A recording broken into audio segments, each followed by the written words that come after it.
আর কি আশা হবে? There is no rectification, none is come back from the grave to this spiritual world. Why don't you test the validity of this thing till now? কবর যে যাবেনি, আর আশা ফেরা হবে না। মরণ হবে তো জীবনের মধ্যে একবারই মরণ হবে।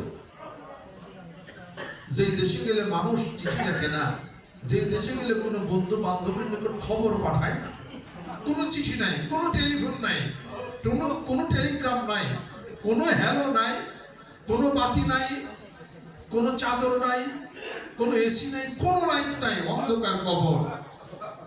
যে কবরে আপনি আমি গেলে আর কোনোদিন কিন্তু ফেরা হবে না। ওই কবরের কথা মনে করতে হবে। দুনিয়া নিয়ে এত মাতামাতি, খলাকাল মাউত ওয়াল হায়াতা লিয়াবলুকুম আইয়ুকুম আহসানু আমালা। আল্লাহ পাক বলেন, জীবন আমি সৃষ্টি করেছি, মৃত্যু আমি সৃষ্টি করেছি। তোমার জীবন বৃক্ষের এই পাতার মধ্যে দুটি দিক আসলো। একটা পৃষ্ঠার পাতার মধ্যে দুটি পৃষ্ঠা থাকে, একটা নিচের পৃষ্ঠা, একটা হলো উপরের পৃষ্ঠা। তোমার জীবনের দুটি পাতা আছে, একটা মরণের পাতা আর একটা হলো জীবনের পাতা, হায়াতের পাতা। এই যে বাইশে রইছ, বেঁচে আছে, আশ্চর্য নাই। মানুষের সাহচর্য থাকতো যদি একটু ধৈর্য, ঐশ্বর্যতার গায়ে ধরতো না। জীবন বলে ওরে মানুষ নিয়ে যাব তোমায় মরণ সাগর পারে। জীবন বলে ওরে মানুষ রাখিবে তোমায় ঘিরে। মরণ বলেছে ওরে মানুষ নিয়ে যাব তোমায় মরণ সাগর পারে। যেখানে তুমি যা থাকো না মানুষ, যত হোক সাবধান, মৃত্যু তোমাকে কেড়ে নিবে, ঠিক পাবে না পরিত্রাণ। আজকে হয়েছে শান্তি, জীবনের ভুল ভ্রান্তি সব গেছে চুকে। রাত্রি দিন ধুক ধুক তরঙ্গিত সুখ দুঃখ আমি আছে বুকে। গভীর নিশীথকে যেন রাখিছে অনন্তের পথ হতে, বিশালতা মাঝে হারিয়েছে তবু থেকো না দাঁড়িয়ে।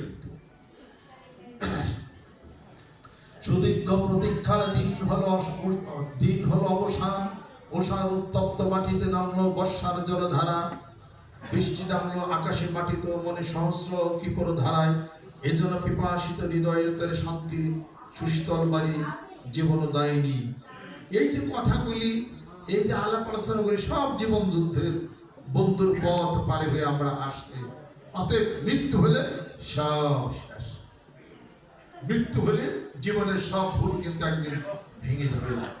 অতএব মরণের পরে যাহা কিছু হবে ঘটবে, তাই মাওলানা হুজুররা বলে, কোরআনে বলে, জোরে জোরে বল সুবহানাল্লাহ। আল্লাহর আশে, আল্লাহর পাগলেরা আসেন, ব্যবসা বাণিজ্য সব কিছু থাকতো। এই দেখেন না কত সুন্দর সুন্দর খাট বানাইছে না? জিজ্ঞাসা করলাম 81 টাকার কি খাট করতে নেই, এই সুন্দর খাট বানাইছে না? এই খাট বানানোর আগে কি ছিল? গোলাই কাঠ। কথা ঠিক কিনা? কাঠ কোটা আমিও কিছু সেফটি টিউটি হিসেবে বুঝি। কাঠের আগে ছিল হলো গোলাই কাঠ। এই গোলাই কাঠ মাপে এটা আবার করাতে সময় ভাঙ্গে আবার এটা আবার মিস্ত্রি লাগায়। এই যে মিস্ত্রি এগুলা কাজ করছে, কাঠ মিস্ত্রি লাগানোর পরে আবার পলিশ দেয়। পলিশ দেওয়ার পরে দোকানে উঠাইছে, এবার বিক্রি হবে। গোলাই কাঠে নাই না, যদি তুই তো কেউ ফার্নিচার কিনবে না, বলি জোরে কর, আপনি কিনবো না। আমি আপনার মানুষ গোলাই কাঠ, আপনার আসল মানুষ হইতে হবে। আপনার দেয়া ফার্নিচার বানাইতে হবে। সেগুন কাঠ, গোলাই কাঠ কোনদিন কেউ কিনে না। গোলাই কাঠ মিস্ত্রি দেয়া, ফার্নিচার দেয়া, ওটাকে রান্দা দেয়, কুড়াল দেয়, কুবাইয়া দিয়ে, তারপরে আপনার ওই যে বার্নিশ করার পরে দোকানে ওঠায়, তারপরে সেগুন কাঠের মূল্য পাওয়া যায়। আপনি শুধু খালি মানুষ হয়ে মার পেটের দিকে জন্ম হয়ে আপনি হইলেন, আমি হইলাম, মানুষ তো হইতে পারিনি। আমি বলে বিশ্বাস বিশ্বাস বাবা আবার কয় টাকা জীবন দিচ্ছেন মানুষের? আপনার খালি নিজে নিয়ে নেই।